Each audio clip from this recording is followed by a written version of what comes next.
Paano makinig sa Diyos?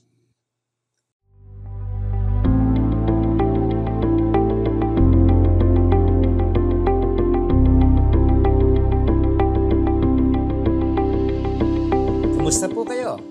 Pastor Arnold po. Ang Diyos ay hindi isang malayong nilalang lamang. Gusto niyang maging kaibigan mo. At tulad ng anumang pagkakaibigan, kailangan nito ng oras at regular na pag-uusap. Kung nagtataka ka kung paano mo siya maririnig, magsimula ka sa pag-worship. Ibig sabihin, pasalamatan mo siya sa pagiging bahagi ng buhay mo at pagkakaroon niya ng malasakit sa bawat detalye ng buhay mo. Pasalamatan mo siya sa pagsagot sa iyong mga panalangin. Ang sabi po sa Habakuk, O Lord, now I have heard your report and I worship you in awe. Yan po ay sa Habakuk chapter 3 verse 2 ng The Living Bible. Kapag binigyan ka ng Diyos ng pangitain, kapag binigyan ka niya ng panaginip o pangarap, kapag sinagot niya ang iyong mga panalangin, pasalamatan mo siya. Bahagi ito ng tunay na pagsamba sa Diyos. Gusto kong itigil mo na ang pagtingin sa panalangin bilang isang monolog o ikaw lamang ang nagsasalita. At simulan mong makita kung ano talaga ito, isang pag-uusap. Ang panalangin ay pakikipag-usap sa Diyos. Naririnig ka niya kapag nananalangin ka at sumasagot siya kapag nagtatanong ka. Gusto niyang makausap ka araw-araw. At kapag naging regular na ang pakikipag-usap mo sa Diyos buong araw, mababago nito ang buhay mo. Pero mahirap marinig ang tinig ng Diyos kung hindi mo talaga siya kilala. May 3 antas ng pagkakilala sa Diyos. Yung bang pagkakakilala sa pangalan lang. Alam mo lang ang pangalan niya. Pangalawa, kakilala ng kaunti. At pangatlo, tunay na kaibigan. Maaring nasa unang antas ka pa lamang. Alam mong nandyan ang Diyos pero hindi mo pa talaga siya kilala.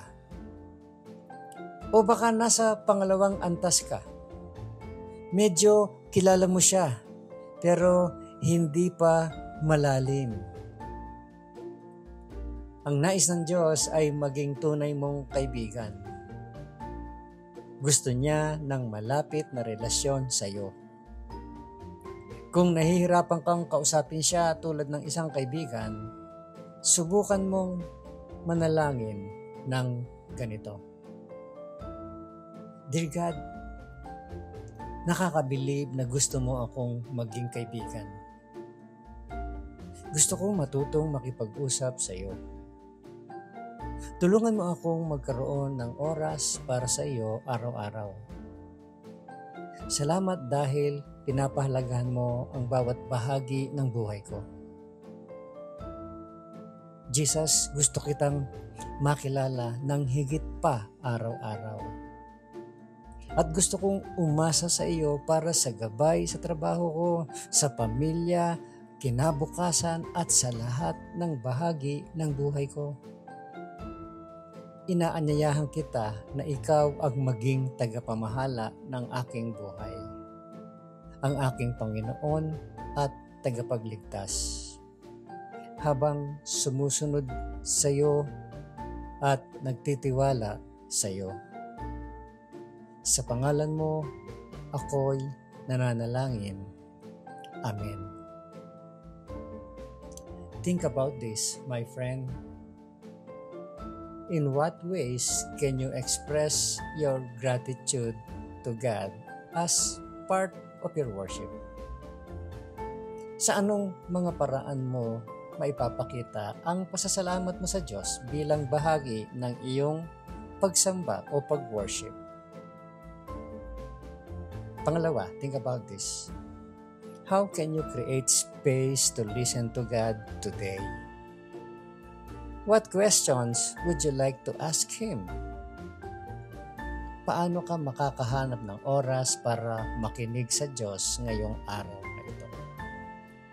Anong mga tanong na gusto mong itanong sa Kanya? At ang panghuli, think about this, my friend. Consider the 3 levels of knowing God: recognition, acquaintance, and friendship. Where do you think you are right now? And what steps can you take to grow deeper in friendship with Him? Isipin mo ang 3 antas ng pagkakilala sa Diyos. Pagkakakilala lang, pagiging kakilala, at pagiging kaibigan. Nasaan ka ngayon? Diyan sa 3 yan.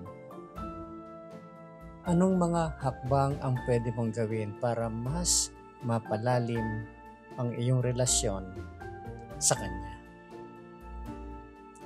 Muli po, ito si Pastor Arnold Adriano at ang encouragement na ito ay hatid sa inyo ng Malabon Community Church.